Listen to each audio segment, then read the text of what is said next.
Okay, here we are. Hi, folks. Good to see everybody.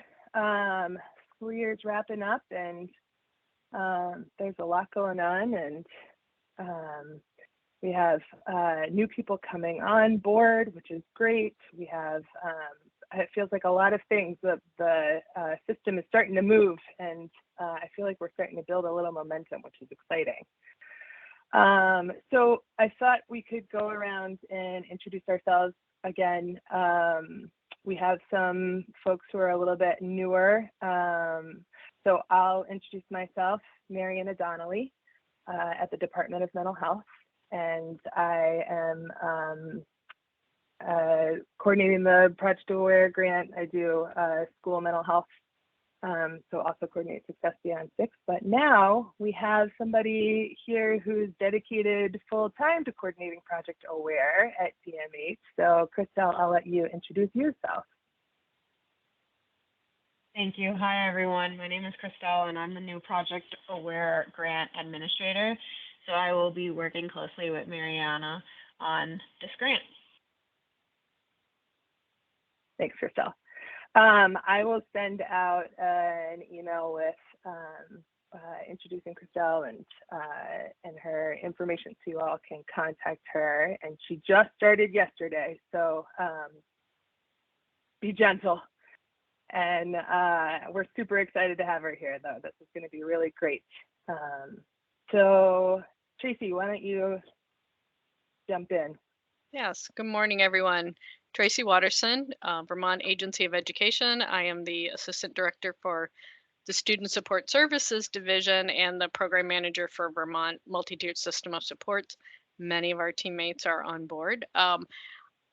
Today, I am supervising our soon-to-be co-coordinator for the Project Aware grant, and we're hoping that person will be at the Best Summer Institute. So that would be by the end of the month, we should have our co-coordinator from the Agency of Ed.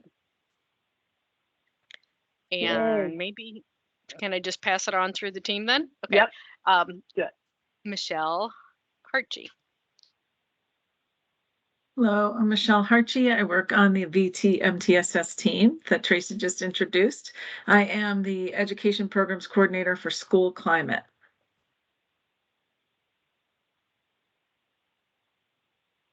Tracy, why don't you keep handing it off to your team? Okay, Tom, you're next. Okay, thanks, Tracy. Hi, Tom Ferris. I'm also with the Agency of Ed, Vermont MTSS team. Welcome, everyone. And Nancy. Hi, Nancy Helen, go by she, her pronouns, and also on the VT MTSS team. And MJ. Morning, everyone. Welcome to new folks. I'm MJ Jared, she, her pronouns, work for the VTMTSS team through the Vermont Agency of Education. Yep. And Caitlin's not able to join us. She's our 5th teammate. So we'll pass it on to, how about Kim Asom? Hi, good morning. I'm Kim Asom. I guess that's what Tracy just said. And I have worked for the VEST project for the last 11 plus years and am also work for NFI and am providing technical assistance and coaching support for the large Project Aware project and also for CSSU. And welcome, Christelle. It's so great to have you. Thank you. Thanks, Kim. Let's keep rolling with the best folks. How about Sherry? Hello, I'm Sherry Schoenberg, and I work with Kim and some of the other folks on this call supporting the grant. And I work also specifically with the Barry District and Washington County Mental Health site. I'm Ken Cranberg. I'm on the best team. Oh, good. Nope, Good, go Rebecca. Ken, that's great. Oh, I'm Ken Cranberg on the best team at UVM, and I provide technical assistance to SVSU down in the southwestern corner of the state for Project Aware. Hi, I'm Rebecca Lallier, another one of the best team, working with Sherry to provide support to the Barry District and Washington County Mental Health. Hi, everyone. Cassandra. Cassandra Townsend. I'm having trouble with my camera. I will hopefully get that fixed shortly. Welcome, everyone. Welcome, Christelle. I am the co-director of the BEST project, and we are contracted to provide technical assistance to the 3 implementation sites. So very excited to work with all of you. Thanks, Cassandra. Okay, let's maybe do our partnering organizations. So Up for Learning and CHL and any other partners that are here. I'm gonna let you guys just jump in. I can go. I I'm can Dina jump in. Chase. Oh, sorry. Go for it. Okay, I'm Dina Chase from the Center for Health and Learning. I use she, her pronouns, and I'm a senior program specialist. I'm Lindsay Hallman. I use she, her pronouns. I'm the executive director with Up for Learning. Thanks, folks. Okay, and now let's do our DCLT members, our regional folks. So any of the DAs or the LEAs who are on. I'll jump in. I wasn't quite sure what you were getting at, Mariana. Hi, I'm Noreen Shapiro. Yeah, that's me. Got it. So good morning. Welcome, Christelle. Yay. My name is Noreen Shapiro Berry, and I work for Northeast Kingdom Human Services. I'm the School-Based Services Director. And I'll dovetail off from Noreen. I'm Terry Lavely. I work for Northeast Kingdom Human Services. I do training, development, and advancement. And just last week got my teen mental health first aid the trainer certificate. So that's why I'm here. Thanks, Terry. I'm Kara Cascadden, and I'm the training coordinator at Washington County Mental Health Services. So I'm here to talk about implementing mental health first aid in the Berry Supervisory Union. Hi, I'm Amy. I should have. Sorry, I was just going to say I should have noticed you and Amy, you and Kara at the partners part, and I missed that. All right, go ahead. Hi, Amy Niles from United Counseling Service. I am the training coordinator here as well, to present about youth and teen mental health first aid in Bennington County. Thanks, folks. Sometimes I think it's helpful, or just in my brain, to hear like, who are all the DMH folks? Who are all the AOE folks? Who are all the partners, instead of it like jumping back and forth from person to person. But it's hard when we have so many people on to for me to pick everyone out. So thanks for bumbling through that with me. So I think we missed Nancy. I think we missed Nancy.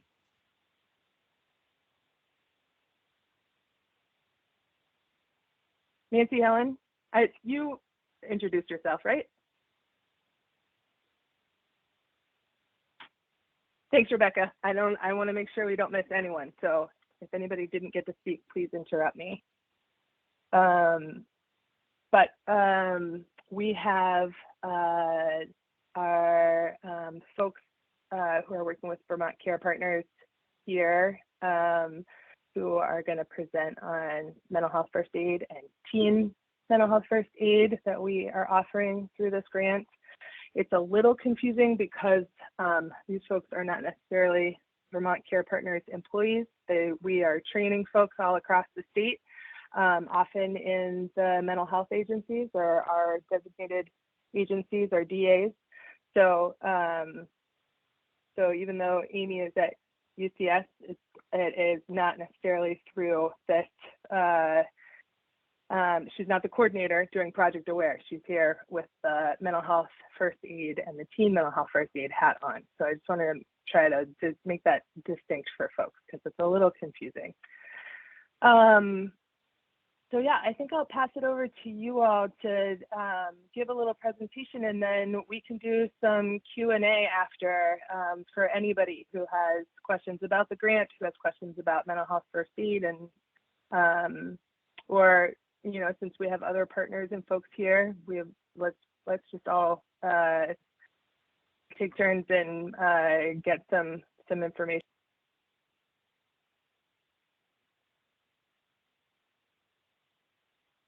Great. Amy and Terry, I have the slideshow to share.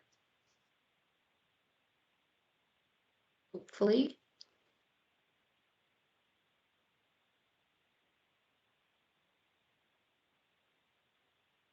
Hoping people can see that now. So we're just going to share kind of the dialogue around helping to give you a better understanding of how to implement youth and teen mental health first aid in the school systems.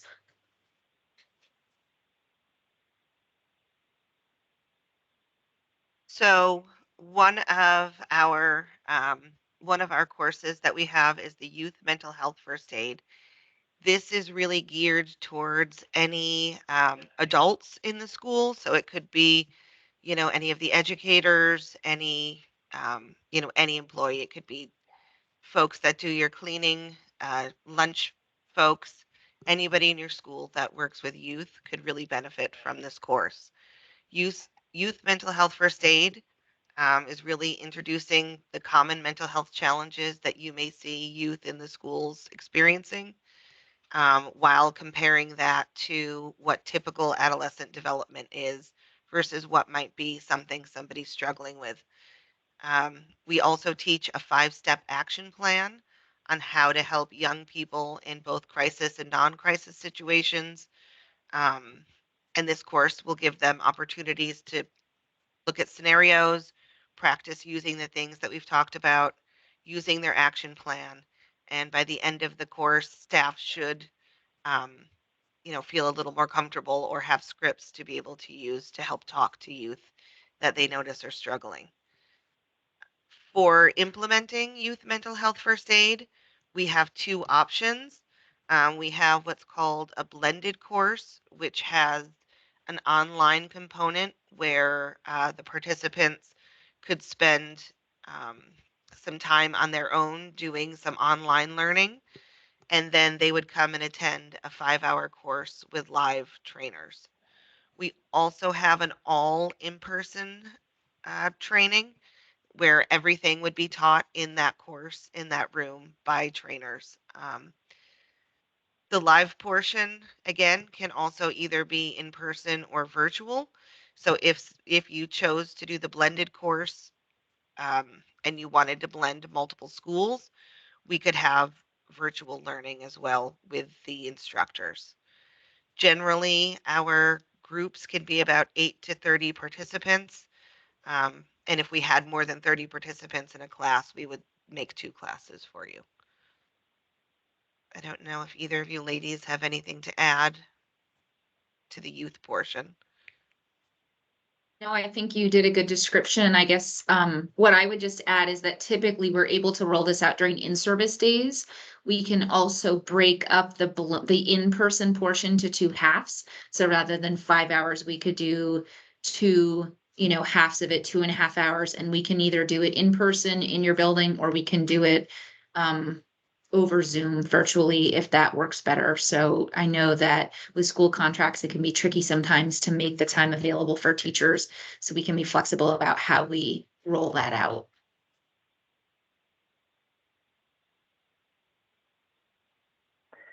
Can I ask a quick question? Would that mean that, but could folks watch that recording later and receive the training that way, or do they need to be live? Yeah, they would need to be live. Yep.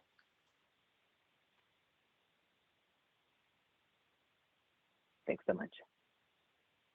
It is, and just I guess to that point, it is an interactive course. So it's definitely something where, participants would participate in activities and participate in some of the scenarios. So I think that's why it would be difficult for folks to be able to watch it and really get anything out of the training, or a lot out of the training. I think that's what makes it really successful too, Amy, is that it is really interactive and activity based. So participants are not just sitting and listening to us talk. They're actually interacting with each other. They're brainstorming. So that's how they're coming up with the scripts of how they might respond to a young person, so that they have very concrete tools that they could take with them when they leave that group. to use and implement with young people. Okay. So then on the other side, we also have teen mental health first aid. And this is a training that is intended to be for young people themselves. So they're a little bit, because we're teaching young people, minors, there's a little bit more structure and rules around how we roll it out.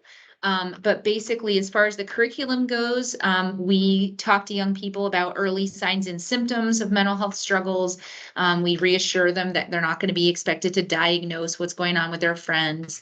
But we teach them how to, again, a 5-step plan of how to kind of look at what's going on, ask questions, listen to their friends, connect with a safe and caring adult, and how to, kind of be there for their friend without the expectation that they're kind of holding on to what's going on with their friend by themselves. That really, young people should not be expected to manage their friends' mental health issues.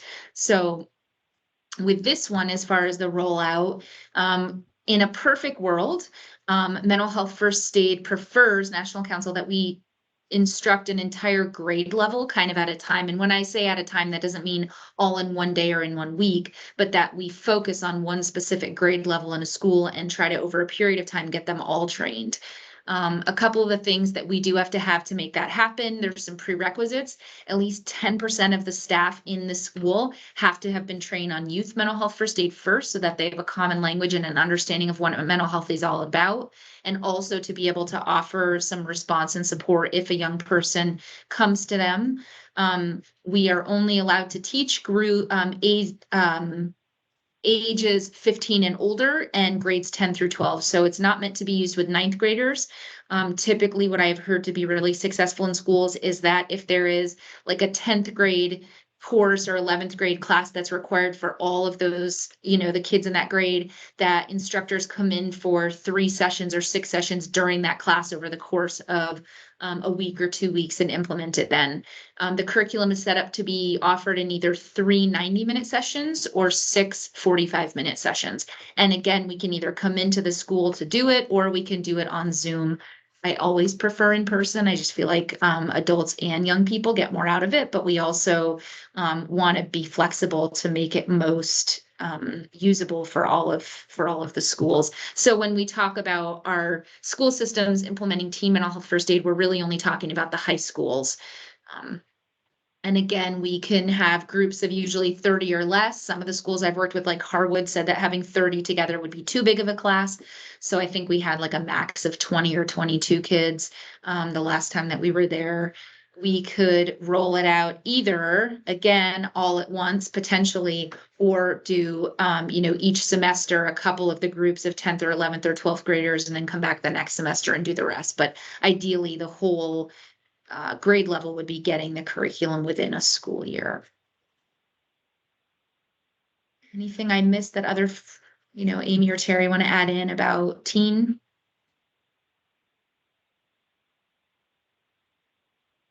I think you covered it. All right, and then I just have one more slide, and this will send on this information to you all, but this is just our contact information where each of us are working, which county we're in and coordinating. We are not the only trainers. We each have other folks who we partner with to offer the training. Typically, when we're in the schools, we like to have co-trainers for each training just because sometimes it can be a long training, and also it's great to get different perspectives.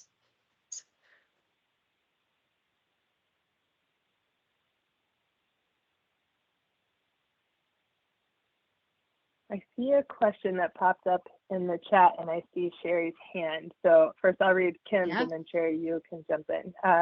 It says, do those you train provide any mentoring for younger students? I believe that was around the teen mental health first aid.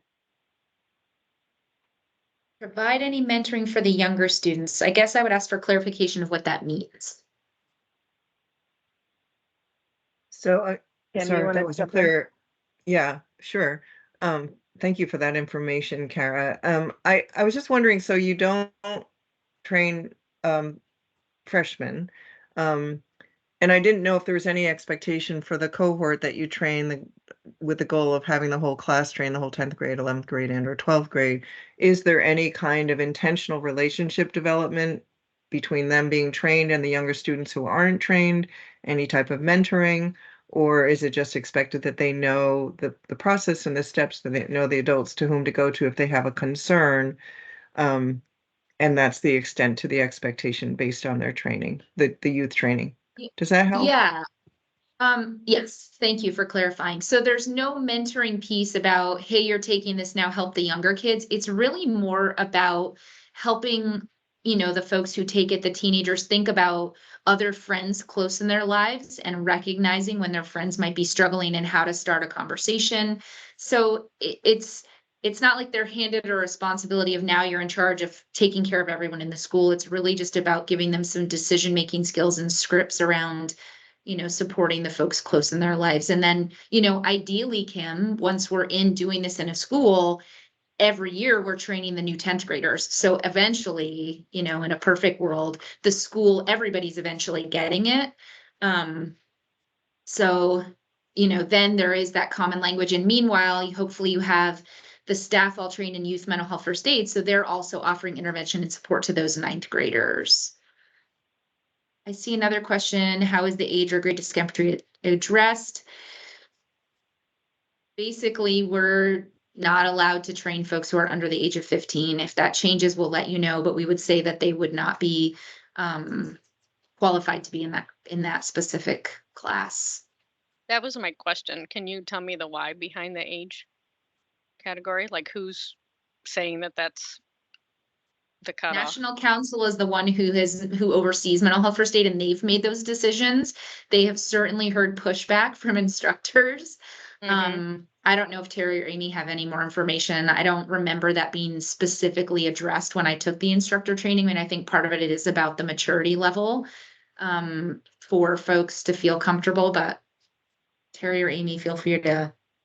Yeah, Kara, I took the Train the Trainer last week, and they are going to be including 9th graders and rolling that out through National Council. But right now, they're trying to develop the training more to meet that cognitive need of those younger students.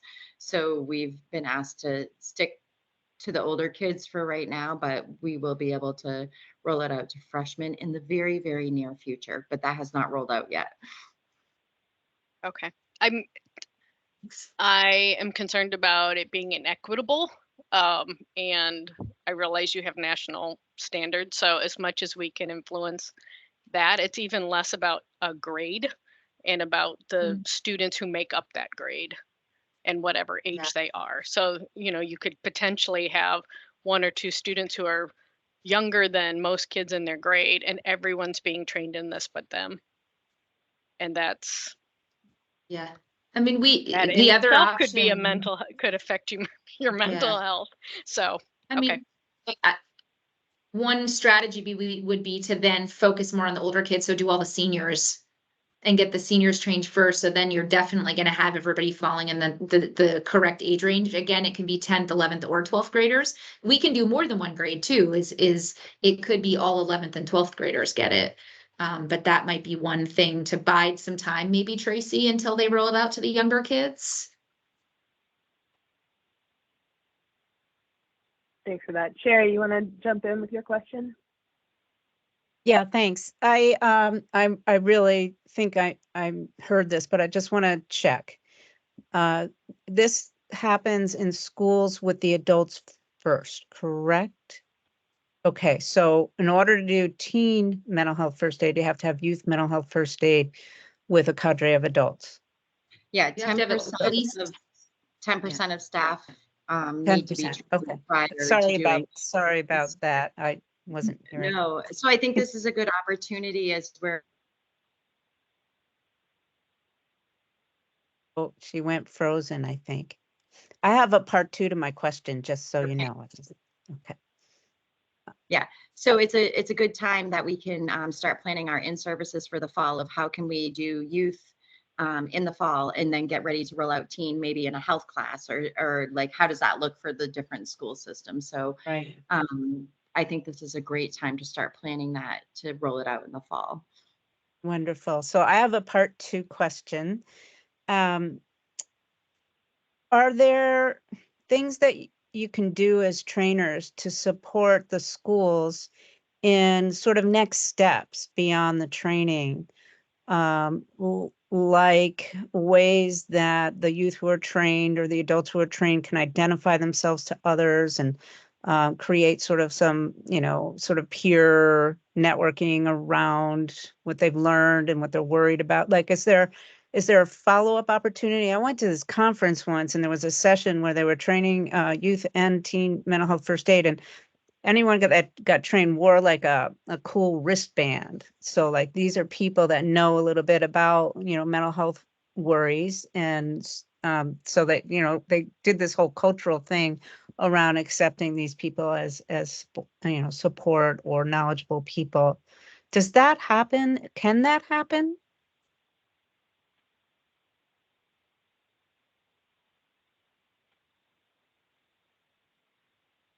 Just waiting to see if Amy or Terry want to talk first. I think that could be school dependent. Go ahead, Terry. Yeah, and Sherry, I've worked significantly in the different schools in the Northeast Kingdom too, and it's based on your kids best and how can we support you as trained trainers. So our goal here today is to inform you on the mental health first aid pathways, right? Youth and then teen. But if you're wanting to develop something further than that, I think you can work with each designated agency or mental health professionals to say, okay. So a great example is I volunteer a lot for trainings too, and I've been working with Twinfield School, and they have a You Matter group where we've done a significant amount of work pre-K right up through middle school and developed stuff beyond the initial training that the kiddos can be empowered. The students, I'm sorry, we shouldn't say kiddos. The students can be empowered to carry that on after the initial trainings. So I think there's opportunity for that, very DA or program specific. So I think just working with your trainers and saying, and now what, right? Like we've done this and now what? How can we carry this on through our school? Yeah, I think sharing examples of some of the follow-up work to make it sustainable would be really powerful in introducing this work. Thank you. Yeah, thanks for that question, Sherry. I think it would be really great too to have some sort of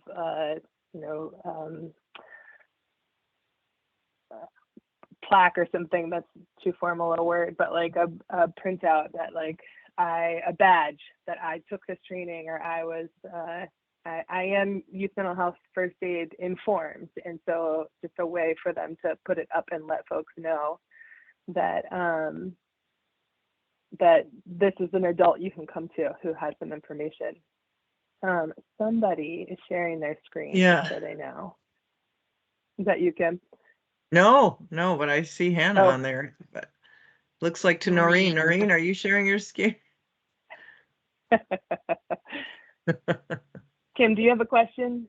I do, thank you. I was curious about, and I probably wasn't paying close enough attention. So the requirement is that at least 10% of staff are trained before you do the teen mental health first aid.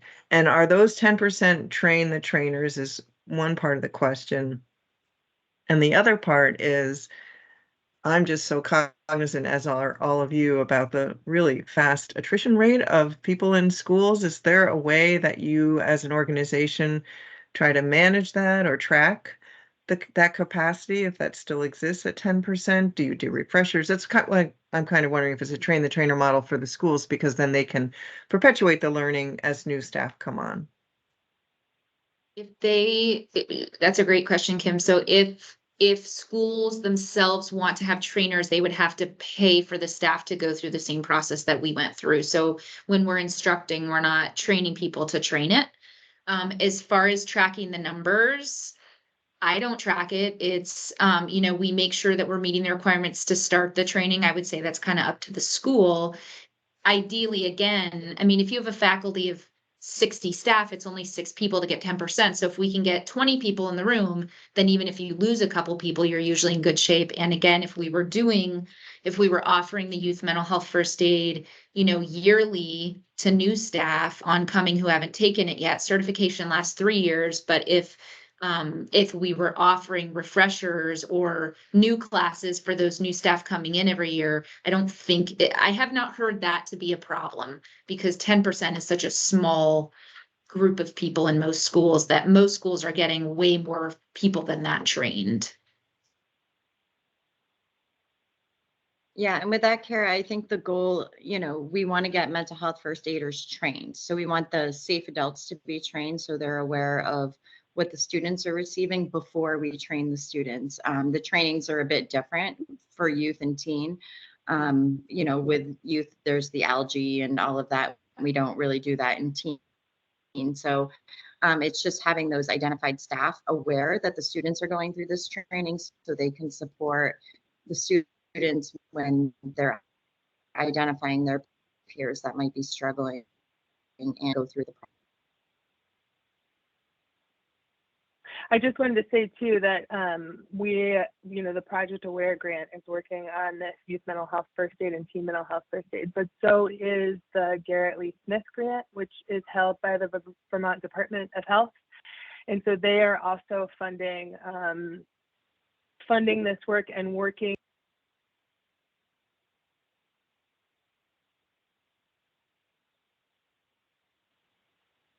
So sorry, that's that automated system that jumps in and mutes me.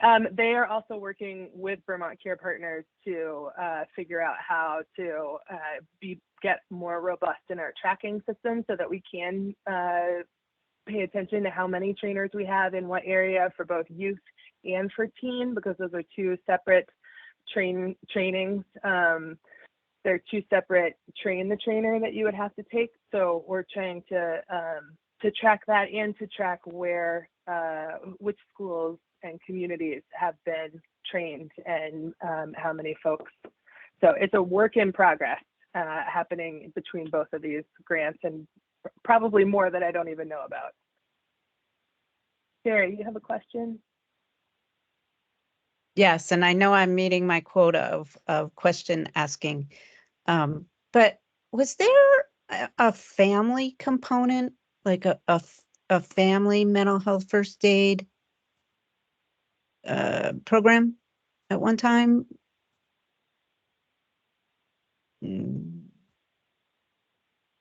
Not as a separate. Oh, go ahead, Terry. No, go ahead, Amy. Sorry. I should say not as a separate module or training. We do, talk in these courses about, how things bump up against families or what to do if, maybe families aren't as supportive of mental health struggles. But there's not a separate component that is just for families.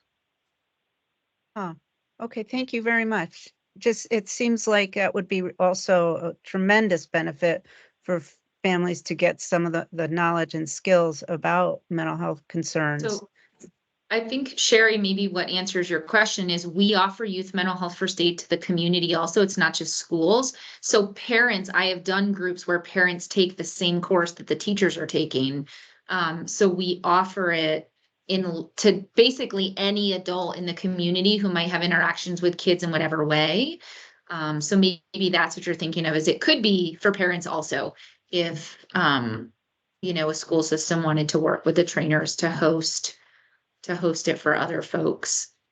Okay. And it could have been You Matter that had a family training component. So I may be confused with You Matter. Well, and in our first Project Aware, Sherry, we did that community one. We focused on there wasn't teen mental health first aid in Vermont yet. So it was just youth mental health first aid. And we did it for the schools, and then we did it for the community, or we tried to, but it was, there was COVID, there was a lot of bumps in the road. And I think I can't remember if we're focused on the community one as of yet in our contract. I think we were really just starting with the school and getting school staff and working on getting enough of them to also then implement the teen mental health first aid. But that could definitely be something we look at as we move along.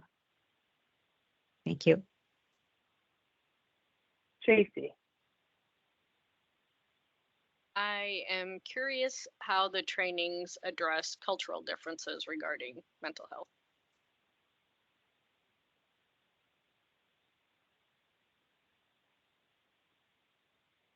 We do have pieces within the training. We have different slides that speak to, being aware of somebody's culture, being aware of different cultural expectations. Like one of the things that comes up is, eye contact, for instance. Some cultures, it's a sign of respect. Some cultures, it's a sign of defiance. So we do kind of point out that different cultures have different beliefs that may or may not, be what you're saying, and to be aware of, is this, a cultural belief, or is this something somebody's struggling with, and kind of how to tell the difference. Thanks.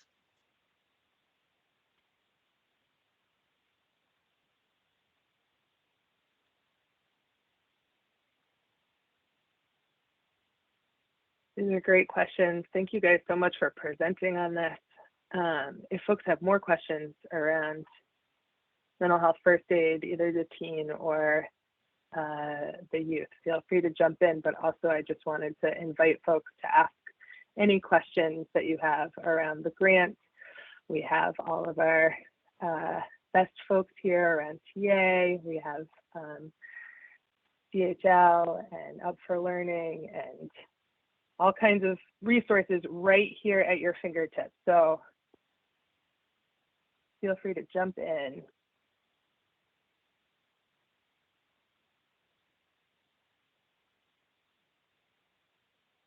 Is there a good place to start to get some of the information about what you're working on? What the kind of the structure and the focus of the grant work?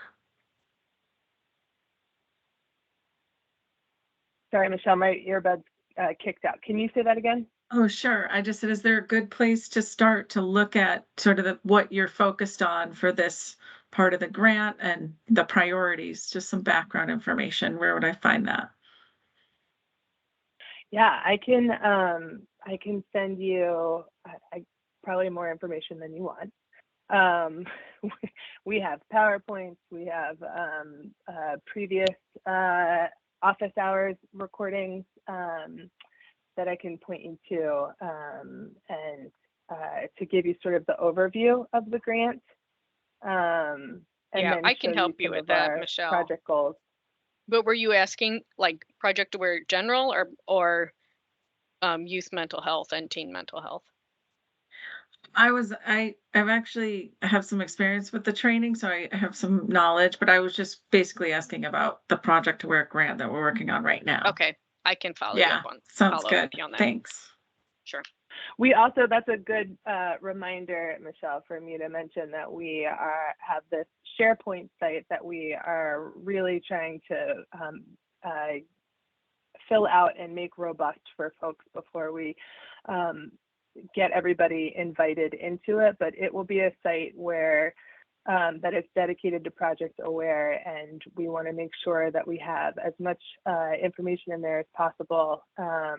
And you will be able to go to that site soon, hopefully, and see what we're working on, what are the goals, who are all of our partners involved. That would hopefully be a place that would house these links to these meetings or to notes, and as well as a calendar that will talk about the different training options that are available through Aware, to different pieces like that. Lindsay, if you raise your hand first. Thanks.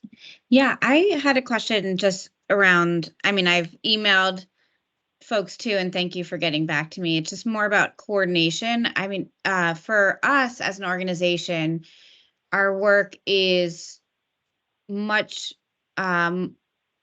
it's quite deep and can be long-term, and it follows a cycle. And for us, it's really helpful for our organization to have some sort of understanding of like what are our needs as far as in these different regions. And I know I keep asking this question, so I'm sure it's getting annoying. That said, the real question is, I know all these teams will be at best.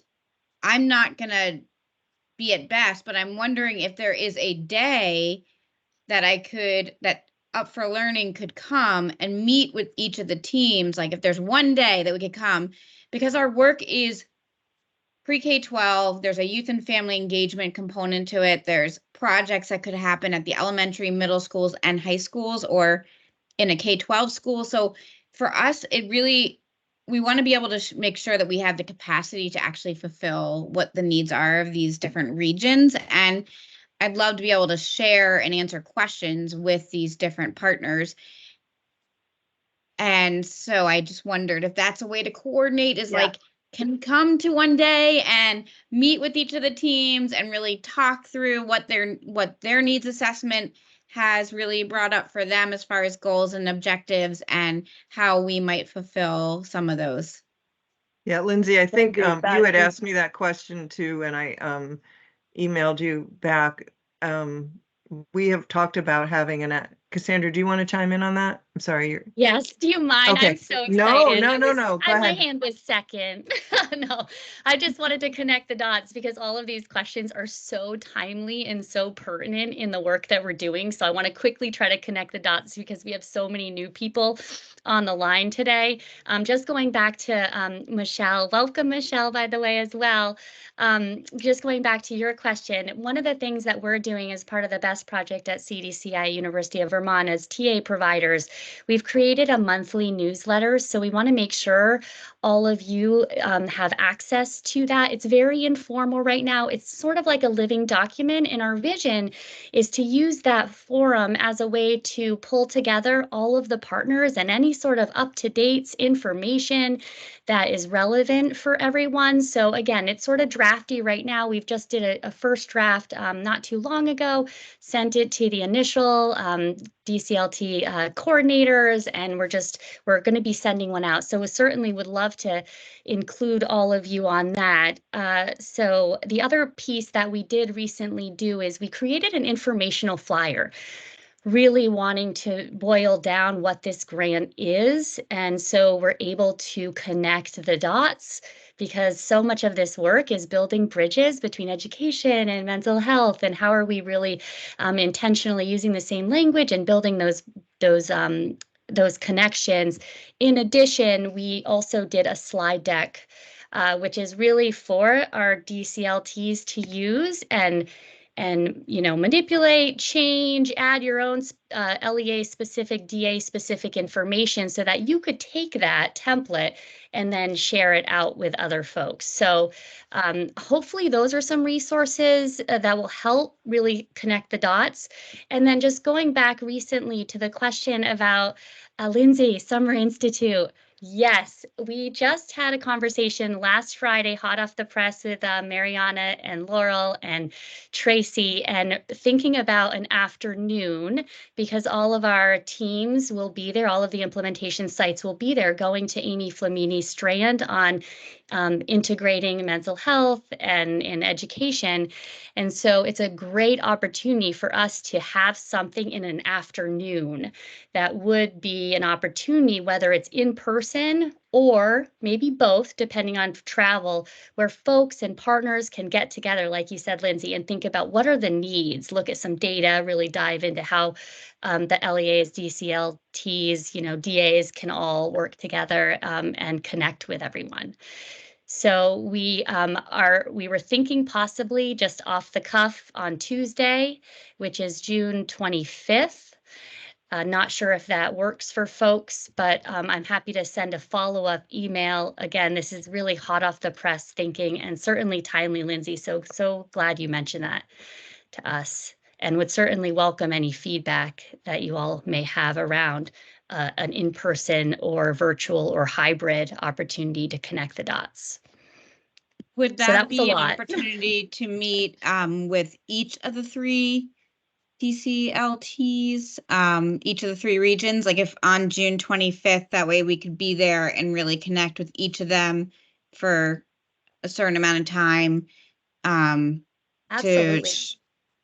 Okay. Yeah, and that's a great thinking. It really hasn't materialized in terms of what the event would be in terms of the schedule, but if it makes sense to have sort of a implementation site specific opportunity to connect with each of the partners, that would be fabulous. I envision that would be amazing. So again, would welcome ideas or thoughts on how to structure that event as well, because again, we want to make sure that it's meaningful and useful and timely.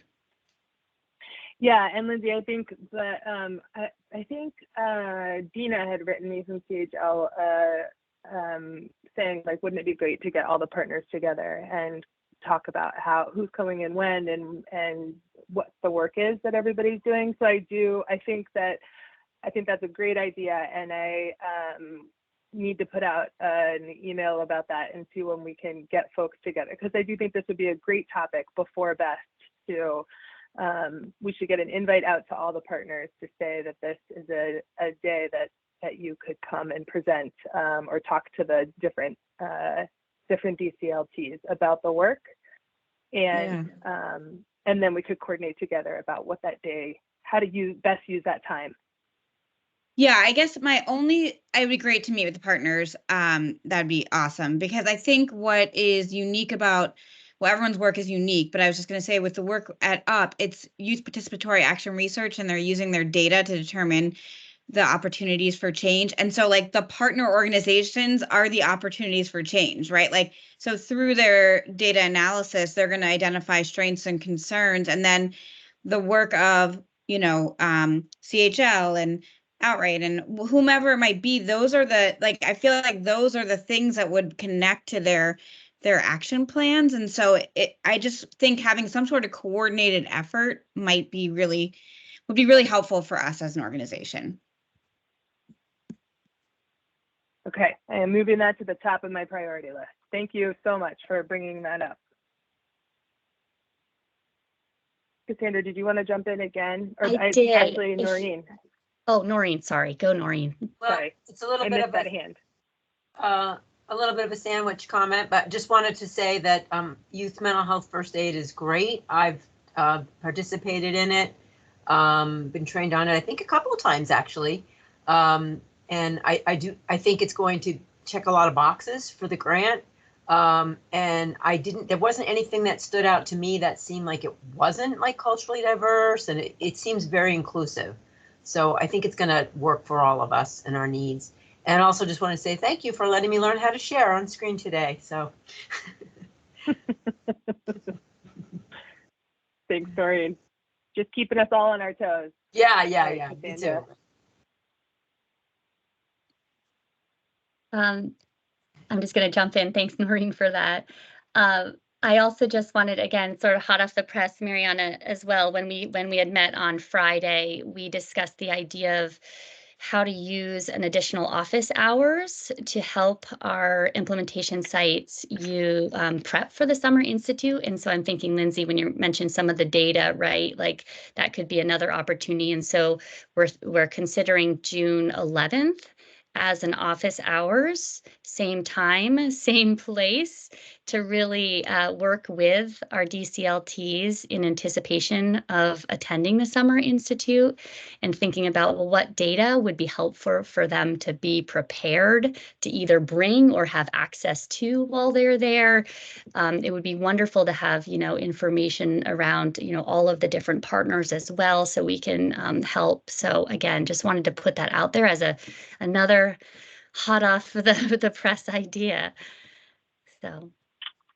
Thanks, Cassandra. Yeah, thank God we are in a group here doing this together, and we're not all relying on my brain. But I did put that in the invite to when you had the invite for the meeting.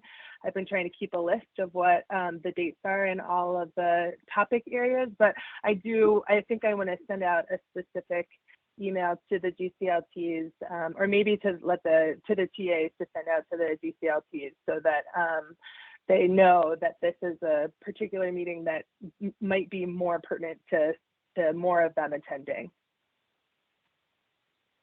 Tracy. Yes, I'm actually wondering if we can get a sense of if next week is the right week to do so, because I'm noticing not many school representatives are on this call, with it being so close to the end of the year. So if you want them to get the data, is next week best or maybe the week after? they would know. I don't know. Good point. Kim, jump in.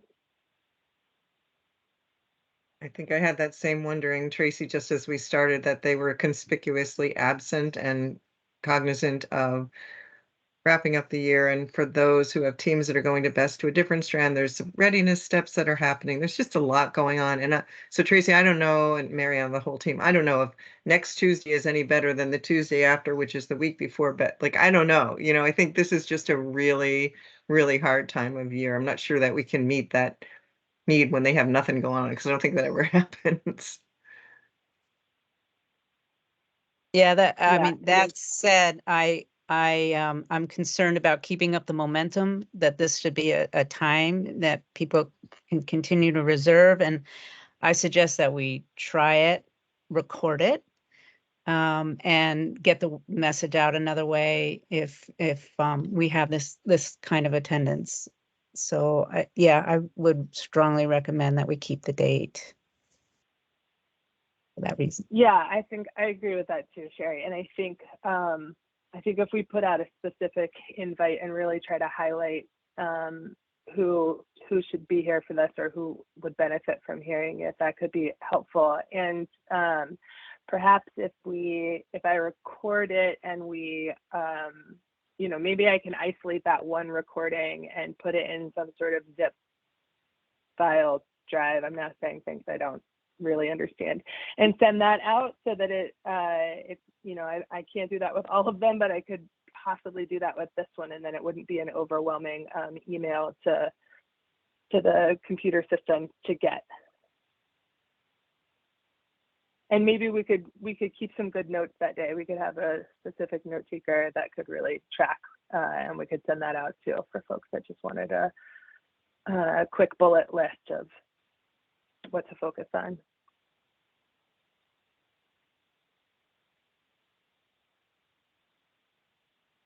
Anything else that folks have burning?